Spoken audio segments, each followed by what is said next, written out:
Ya bisa dilihat di Al-Baqarah surah nomor 2 ayat 261 ya. Saya akan bacakan Al-Baqarah 261. A'udzubillahi minasyaitonirrajim. Mathalul ladzina yunfikuna amwalahum fi sabilillahi kamathali habbatin ambatat sab'a sanabil. Kamathali habbatin ambatat sab'a sanabila fi kulli sumbulatin mi'atu habbah. Wallahu yudha'ifu man yasha' wallahu wasi'un alim. Perumpamaan nafkah yang dikeluarkan oleh orang-orang yang menafkahkan hartanya di jalan Allah. Ini Allah yang berfirman. Saya cuma menyampaikan. Tuhan Anda dan Tuhan saya yang mengatakan ini. Apa kata Allah? Perumpamaan nafkah yang dikeluarkan oleh orang-orang yang menafkahkan di jalan Allah adalah serupa seperti sebutir benih yang menumbuhkan 7 bulir. Ya, 7 tangkai. Pada tiap-tiap bulir terdapat 100 biji. Padahal Anda cuma berinfak 1. Artinya Anda dapat 700. Ya.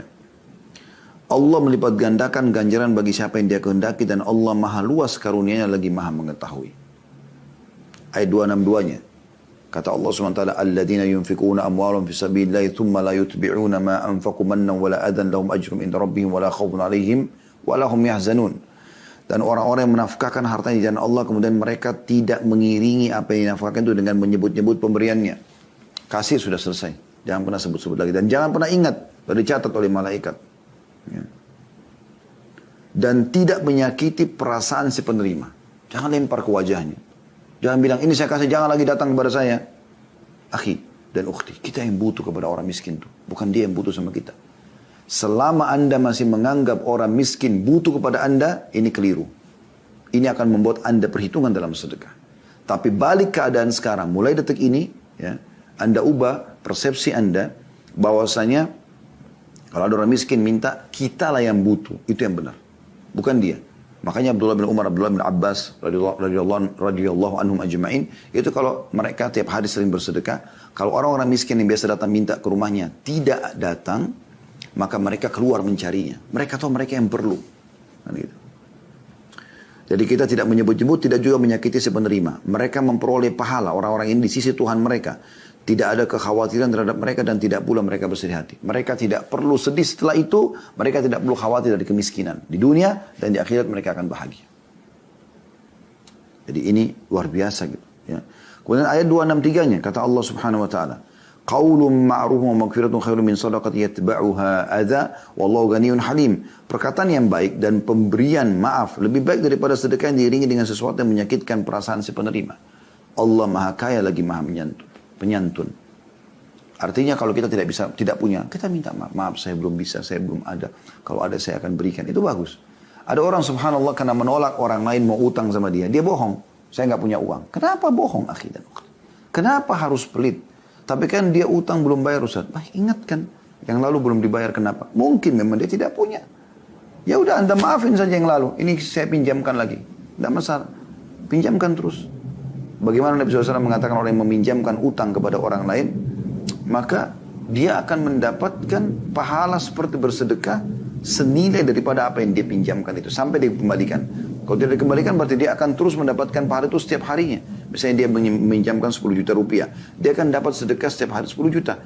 Sampai misalnya jatuh tempo. Kalau lewat jatuh temponya dia masih berikan tenggang waktu. Apalagi dia maafkan. Maka dia akan mendapatkan 2 kali lipat. Seperti dia berinfak 20 juta per hari. Kapan kita mau dapatkan pahala sebanyak ini? Kecuali memang dari orang utang tidak bayar. Atau orang yang kita maafkan karena tidak mampu. Ya. Ayat selanjutnya 264-nya. Masih masalah sedekah ini. Allah SWT mengatakan, Ya ayuhalladzina amanu la tubtilu sadaqatikum bil manni wal adha kalladhi yunfiku malahu riya'an nas. Kalladhi yunfiku malahu riya'an nasi wa la yu'minu billahi wal yawmil akhir. فَمَثَلُ كَمَثَلِ صَفْوَانٍ عَلَيْهِ تُرَابٌ فَأَصَابَ وَابِلٌ فَتَرَكَهُ صَلْدًا لَا يَقْدِرُونَ عَلَى شَيْءٍ مِّمَّا كَسَبُوا وَاللَّهُ لَا يَهْدِي الْقَوْمَ الْكَافِرِينَ. Artinya, hai orang-orang beriman, jangan pernah menghilangkan pahala sedekahmu. Bagaimana hilang itu pahala sedekah? Kata Allah, dengan menyebut-nyebutnya dan menyakiti perasaan si penerima. Allah ulangi 3 ayat ini. Sebut-sebut. Oh, itu sana masjid saya yang bangun. Oh, itu sana rumah yatim saya yang bangun. Tahu nggak si fulan itu saya yang kasih tiap bulan. Tahu nggak ini dan itu. Umrahnya, hajinya, semua disebut-sebutin. Kenapa ini? Kenapa? Untuk manusia. Apa yang Anda kejar? Pujian lisan manusia yang mengatakan, oh hebat ya, oh dermawan ya, oh soleh ya, oh solehah ya. Itu habis itu apa? Anda jadi gemuk? Hah? Anda jadi tambah pintar, tambah tampan, tambah cantik, kenyang perutnya? Enggak. Sama sekali enggak ada yang didapatkan kecuali hanya pujian. Apa yang mau didapatkan? Orang mukmin jauh dari riya. Sini Allah bilang itu. Hai orang beriman, jangan pernah menghilangkan pahala sedekahmu dengan menyebut-nyebutnya dan menyakiti perasaan si penerima. Seperti orang yang menafkahkan hartanya karena riya kepada manusia dan dia tidak beriman kepada Allah dan hari kemudian. Maka perumpamannya perumpamaan orang itu seperti batu licin yang di atasnya ada tanah. Lalu kemudian ya, batu itu ditimpa dengan hujan yang lebat sehingga menjadi bersih dia, tidak ada lagi tanahnya tadi. Mereka tidak menguasai sesuatu pun dari apa yang mereka usahakan dan Allah tidak memberikan petunjuk kepada orang-orang kafir. Tentu beda keadaannya teman-teman kalau yang tanya orang tua kita. Kalau yang tanya suami kita, itu berbeda. Misalnya uang dari dia atau harta dari dia, itu berbeda. Jadi, memang kita harus menyampaikan, itu lain. Ya. Tapi kalau, orang umumnya, teman yang bertanya, tidak perlu kita ceritakan. Tapi kalau suami nanya misalnya, kemarin uang yang saya berikan, dikemanakan? Oh, saya bantu orang ini ya, saya izin. Bisa, boleh. Atau suaminya nanya, harta dia sendiri. Apa sempat berinfak hari ini? Oh iya, saya sudah bantu si fulan. Tidak ada masalah. Insya Allah antara suami istri, antara orang tua sama anak, ini tidak ada riya biidnillahi ta'ala. Dia bisa kontrol itu ya. Atau mungkin seorang atasan di perusahaan, dia tanya, ya, bagian finance, bagian akuntingnya, dia tanya, uang yang saya rutin keluarkan sebulan sudah dikeluarin belum? Dia tanya. Dia perlu tanya, oh iya sudah dikeluarkan misalnya. Nah, itu boleh saja ya. Kemudian Allah mengatakan, saya ulangi lagi terjemahnya, perumpamaan orang-orang yang membelanjakan hartanya karena mencari hai orang beriman, jangan kalian menghilangkan pahala sedekah kalian dengan menyebut-nyebutnya dan menyakiti perasaan si penerima seperti orang yang menafkahkan hartanya karena riya. Ya, karena manusia dan dia tidak beriman kepada Allah hari kemudian. Maka perumpamaan orang ini seperti batu yang licin, di atasnya ditaruh pasir, tanah. Nah, tanah ini diibaratkan dengan amalnya dia. Kemudian dihantam dengan hujan yang lebat sehingga menjadi bersihlah batu itu. Artinya tidak ada sama sekali yang diterima hari kiamat. Mereka tidak menguasai sesuatu pun dari apa yang mereka usahakan dan mereka tidak akan dapat apa-apa. Dan Allah tidak memberi petunjuk kepada orang-orang kafir. 265-nya masih masalah infak, sedekah. وَمَثَلُ الَّذِينَ يُنْفِقُونَ أَمْوَالَهُمْ ابْتِغَاءَ مَرْضَاتِ اللَّهِ وَتَثْبِيتًا مِنْ أَنْفُسِهِمْ كَمَثَلِ جَنَّةٍ بِرَبْوَةٍ أَصَابَهَا وَابِلٌ فَآتَتْ أُكُلَهَا ضِعْفَيْنِ فَإِنْ لَمْ يُصِبْهَا وَابِلٌ فَطَلٌّ وَاللَّهُ بِمَا تَعْمَلُونَ بَصِيرٌ. Dan perumpamaan orang-orang yang membelanjakan hartanya karena mencari keridhaan Allah dan untuk keteguhan jiwa mereka. Mereka mau karena mencari ridha Allah, mereka mau dapat pahala di akhirat dan untuk membuat jiwa mereka supaya tidak bakhil. Seperti sebuah kebun yang terletak di daratan tinggi yang disiram oleh hujan lebat. Maka kebun itu menghasilkan buahnya 2 kali lipat.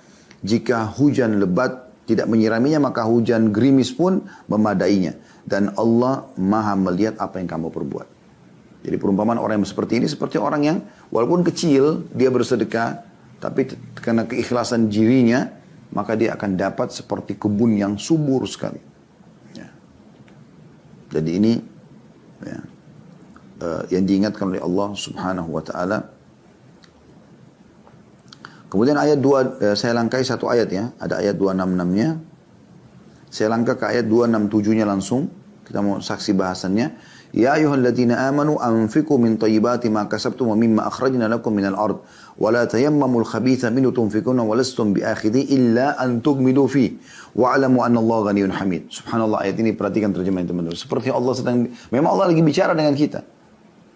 Walaupun Allah ya di sini melalui Al-Quran, kalamullah, perkataan Allah, tapi Allah, kita tidak dengarkan suara Allah, tapi Allah berbicara dengan kita. Perhatikan, Allah bicara jelas sekali gitu. Orang beriman tentu tersentuh secara keimanan. Apa kata Allah? Hai orang-orang beriman. Allah panggil kita. Nafkahkan di jalan Allah sebagian dari hasil usahamu yang baik-baik dan sebagian dari apa yang kami keluarkan dari bumi untuk kamu. Ya, apakah itu pertanian, perkebunan, atau pertambangan. Allah suruh keluarkan. Bukan semuanya, sebagiannya. Keluarkan. Sebagian juga pakai untuk kebutuhan kita. Gitu. Lalu apa kata Allah? Dan janganlah kamu memilih yang buruk-buruk, lalu kamu nafkahkan darinya. Makanan yang sudah mau rusak, pakaian yang sudah lusuh. Ya.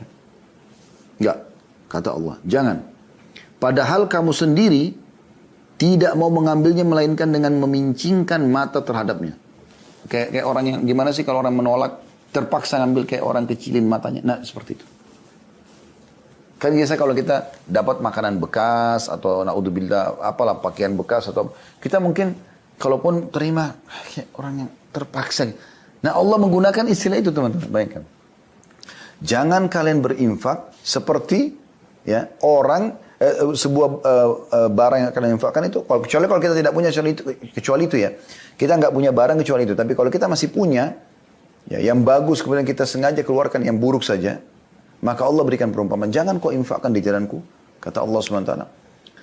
Suatu benda yang buruk, yang sebenarnya kamu pun kalau dikasih benda yang sama, kamu memincingkan mata pada saat menerimanya, kayak orang yang berat gitu menerimanya. Ya. Itu luar biasa. Ini Allah bicara dengan sangat jelas.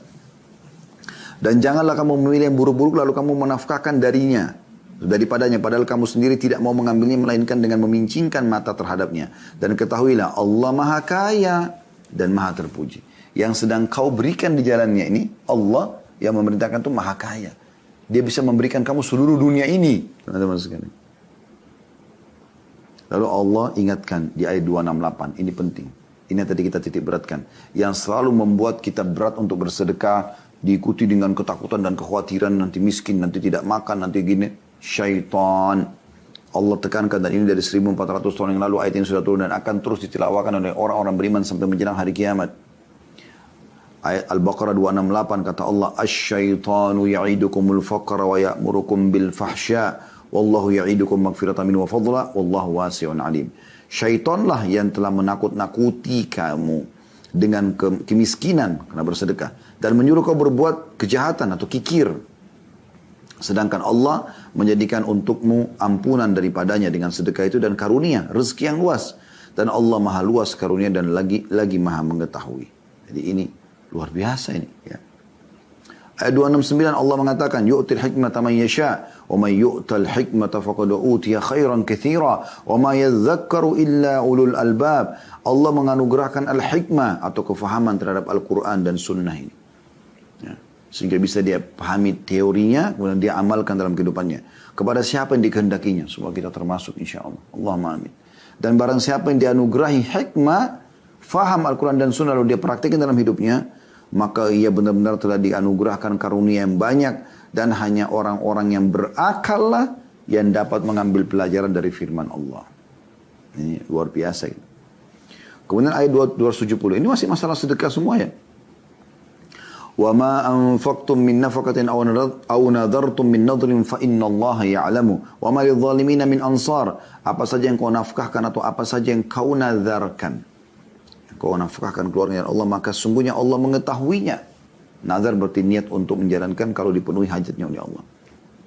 Sesungguhnya Allah mengetahuinya. Orang-orang yang berbuat zalim tidak ada seorang penolong pun bagi mereka. Ayat 271-nya. In tubdus sadaqati fa ni'mahi wa in tukhfuha wa tu'tuha al-fuqara fa huwa khairun lakum wa yukaffiru 'ankum min sayyi'atikum wallahu bima ta'maluna khabir. Jika kamu menampakkan sedekahmu, berikan di depan orang karena memang depan umum, terpaksa, pinggir jalan misalnya, maka itu baik saja. Yang penting kamu kontrol, tidak riya. Dan jika kamu menyembunyikannya dan kamu berikan kepada orang-orang fakir, maka menyembunyikan lebih baik bagimu. Lebih baik di sisi amalan hatinya ya. Dan Allah akan menghapuskan dari kamu sebagian kesalahan-kesalahanmu dengan sedekah itu. Dan Allah mengetahui apa yang kamu kerjakan. Ayat 272-nya. Laisa 'alaika hudahum walakin Allah yahdi man yasha wa ma tunfiqu min khairin fali anfusikum wa ma tunfiquna illa ibtigha'a wajhillah wa ma tunfiqu min khairin yuwaffa ilaikum wa antum la tudlamun. Bukanlah kewajibanmu menjadikan mereka mendapat petunjuk. Nabi SAW tidak diperintahkan untuk memaksa orang dapat hidayah. Kita pun begitu. Tidak dipaksa untuk menyampaikan, maksa orang lain harus ikuti kita. Enggak, kita cuma sampaikan saja. Akan tapi Allah lah yang memberi petunjuk siapa yang dia inginkan. Siapa yang dikehendakinya. Dan apa saja harta yang baik yang kamu nafkahkan di jalan Allah. Yang terbaik yang kita punya, maka pahalanya untuk kamu sendiri. Kita akan panen hari kiamat. Dan janganlah kamu membelanjakan sesuatu melainkan karena mencari keridhaan Allah. Dan apa saja harta yang baik yang kamu nafkahkan, niscaya kamu akan diberi pahalanya dengan cukup. Sedangkan kamu sedikit pun tidak dianiaya. Ya. Ini luar biasa ini. Bagaimana Allah SWT mengingatkan itu. Ayat 273-nya Allah mengatakan, lil fuqara'i alladziina uhsiru fi sabilillahi la yastati'una darban fil ardi yahsabuhumul jahilu aghniya'a minat ta'affufi ta'rifuhum bisimahum la yas'aluna an-nasa ilhafa wa ma tunfiqu min khairin fa innallaha bihi alim. Dan berinfaklah kepada orang-orang fakir yang terikat atau orang yang sedang berjihad di jalan Allah, orang yang lagi susah ya. Mereka tidak dapat berusaha di bumi ya. Orang yang tidak tahu menyangka orang kaya karena mereka memelihara diri mereka dari minta-minta. Jadi ada orang-orang miskin subhanallah, mereka tidak mau teman-teman sekalian minta. Saking tidak maunya ngomong walaupun mereka lapar, sampai orang kira dia orang kaya, padahal dia orang susah. Orang seperti ini justru kejar mereka, bantu mereka. Sampai orang-orang tidak tahu dan menyangka mereka orang kaya karena memelihara diri mereka dari minta-minta. Kamu kenal mereka dari melihat sifat-sifat mereka. Mereka tidak meminta kepada orang secara mendesak. Dan apa saja harta yang baik yang kamu nafkahkan di jalan Allah, maka sungguhnya Allah maha mengetahui. Masih dalam masalah infak, ayat 274-nya. Terus ayat demi ayat. Alladzina yunfikuna amwalahum bil-laili wan-nahari sirran wa alaniyatan falahum ajrum inda rabbihim wa la khawfun 'alaihim wa lahum yahzanun. Orang yang sibuk menafkahkan hartanya. Ini jadi saksi bahasan kita. Al-Baqarah 274 berhubungan sekali dengan hadis kita. Orang-orang yang menafkahkan hartanya di malam dan siang hari. Perhatikan, jadi setiap waktu, mau pagi, mau siang, mau sore, mau malam, setiap orang minta, nggak ada orang minta kecuali diberikan. Dan ini sifat Nabi SAW. Kata Anas radhiyallahu anhu, tidak pernah Nabi SAW diminta sesuatu kemudian beliau menolak. Pasti beliau beli. Ya. Orang-orang yang menafkahkan hartanya di malam dan siang hari secara tersembunyi dan terang-terangan, maka mereka mendapatkan pahala di sisi Tuhan mereka dan tidak ada kekhawatiran. Nanti mereka miskin, mereka tidak makan di dunia dan di akhirat juga tidak ada kekhawatiran masuk ke neraka dan tidak pula mereka bersedih hati. Ini luar biasa masalah infak. Ya. Allah Subhanahu wa taala menjelaskan dengan sangat gamblang sekali tentang masalah ini. Ada statement para ulama salaf dan ini sering kali saya ucapkan ya karena sangat menarik dan kita bisa mengambil pelajaran dari situ teman-teman sekalian. Luar biasa gitu ya. Umar bin Khattab mengatakan, sesungguhnya amal itu saling berbangga-bangga diri. Amal itu saling berbangga-bangga diri. Lalu sedekah berkata, saya adalah yang paling baik di antara kalian. Jadi sedekah itu, menurut Umar bin Khattab, adalah amal yang paling baik. Gitu kan? Karena memang butuh ketenangan, butuh kerelaan hati untuk mengeluarkannya. Gitu kan? Abdul Aziz bin Umair berkata rahimahullah, Salat itu akan menyampaikan dirimu setengah perjalanan. Puasa menyampaikan dirimu pada pintu sang Raja Allah. Sedangkan sedekah menyampaikan dirimu ke hadapan Raja tersebut. Ya, begitu mereka memahaminya. Ibnu Abil Ja'ad berkata, rahimahullah, sesungguhnya sedekah itu benar-benar menghilangkan 70 pintu keburukan yang akan menimpa seseorang. Yahya bin Mu'adz rahimahullah berkata, tidaklah saya mengetahui satu biji yang mengimbangi gunung dari sisi pahala. Tidaklah saya mengetahui satu biji yang mengimbangi gunung dunia kecuali sedekah. Asy-Sya'bi berkata rahimahullah, barang siapa tidak memperlihatkan bahwa dirinya lebih butuh kepada ganjaran sedekah daripada orang fakir yang butuh kepada sedekah, maka dia telah membatalkan sedekahnya dan telah memukul wajahnya sendiri dengannya. Nah ini tadi yang saya bahasakan ya. Jadi ini perkataan Asy-Sya'bi rahimahullah. Beliau mengatakan kalau ada orang yang tidak melihat dirinya lebih butuh mengeluarkan sedekah daripada orang miskin yang sedang minta, maka dia sudah membatalkan sedekah. Ini persepsi yang harus diperbaikin. Bagaimana mereka para salafus saleh ini fahamnya orang yang menerima itu ya, sebenarnya dia Allah utus kepada kita justru untuk kebaikan kita teman-teman sekalian. Kebaikan kita. Kita lebih butuh daripada dia. Karena dia ambil uang itu, dia pakai sedekah, dia makan, dia minum, selesai. Tapi kita nilainya bahkan dilipat gandakan sampai 700 kali lipat kita akan terima di akhirat nanti. Lalu kenapa tidak sedekah? Kenapa pelit? Al-Layth ibn Sa'ad berkata rahimahullah, Barang siapa yang telah mengambil dariku satu sedekah atau hadiah, maka hak dirinya atas diriku lebih besar daripada hak diriku atas dirinya. Maksudnya kalau ada orang, aku sedekah lalu dia terima, dia lebih berhak untuk aku hormatin, aku terima kasih. Karena dia telah menerima, karena dia telah menerima apa yang telah aku korbankan kepada Allah. Bayangkan begitu mereka memahaminya.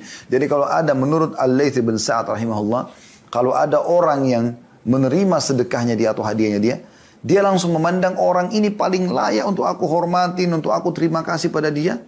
Ya. Daripada dia berterima kasih padaku. Karena dia telah menerima apa yang aku infakkan di jalan Allah. Kan terbalik ya. Difahami oleh sebagian orang kan lain. Tidak seperti itu. Apa yang mereka fahami? Mereka menganggap kalau pas sudah dibantu orang, harusnya terima kasih tuh. Gak tahu terima kasih. Kalau misalnya orang yang tidak ucapkan terima kasih. Kenapa? Karena dia pikir orang itu yang butuh sama dia. Akhi dan ukhti, kita yang butuh kepada orang miskin ini. Kita yang butuh itu pemahaman salafus saleh seperti itu. Ya. Al-Fudail bin Iyad berkata rahimahullah kepada seseorang yang menerima sedekah. Ya, pada saat sudah pergi, dia mengatakan mereka membawa perbekalan-perbekalan kita menuju ke akhirat. Ini semua yang dibawa ini bekalku ke akhirat mereka bawa gitu. Tanpa upah sedikit pun hingga mereka meletakkannya di atas timbangan di hadapan Allah Azza wa Jalla. Kenapa? Karena tidak berkurang nilainya. Misalnya kita beri 10 juta rupiah. Kan 10 juta itu kita akan terima bahkan berlipat ganda. Seakan-akan orang miskin ini tidak dapat upah. Dia pakai uang itu makan, ia minum. Tapi kita nggak kehilangan. Jadi seperti dia sedang bantu kita tapi tanpa upah. Begitu mereka memahaminya teman-teman sekalian. Ya. Jadi perbaiki persepsi kita ini. Ali bin Abi Thalib menyarankan bagaimana orang kalau punya harta apa yang harus dilakukan. Beliau berkata radhiyallahu anhu, barang siapa yang telah diberikan suatu harta oleh Allah, maka hendaklah ia menyambung kekerabatan dengannya, silaturahim, bantu kerabat-kerabat yang susah, memperindah jamuan untuk tamunya. Jangan dianggap mubadzir, berikan makanan yang terbaik buat tamu, menolong seseorang yang membutuhkan, membebaskan tawanan, membantu ibnu sabil atau orang terputus jalan, orang-orang fakir miskin, para mujahidin, dan dia bersabar atas musibah yang menimpa hartanya. Beri tipu orang, mungkin ada ini, mungkin ada itu. Ya. Karena dengan perkara-perkara itu, dia akan memperoleh kemuliaan dunia dan akhirat. Abu Hatim berkata, bakhil, rahimahullah. Beliau mengatakan, bakhil, pelit itu adalah sebuah pohon di neraka. Sedangkan ranting-rantingnya ada di dunia. Maka barang siapa yang bergelantungan pada salah satu dari ranting-ranting itu, niscaya dia akan menjerumuskannya ke dalam neraka. Jadi pelit, bakhil, perhitungan jalan Allah itu sebuah pohon di neraka. Ranting-rantingnya ada di dunia. Siapa yang pegang rantingnya dia akan masuk ke neraka bersamanya. Sebagaimana kedermawanan suka memberi adalah sebuah pohon di surga di mana ranting-rantingnya berada di dunia. Dan barang siapa yang bergelantungan pada saat dari ranting-ranting itu, niscaya ia akan membawanya ke dalam surga, dan surga itu adalah tempat orang-orang dermawan. Tempat orang-orang dermawan. Ya, itu luar biasa. Berapa banyak perkara orang selesai justru karena bersedekah. Ini penting teman-teman untuk digarisbawahi. Ya, Allahu a'lam.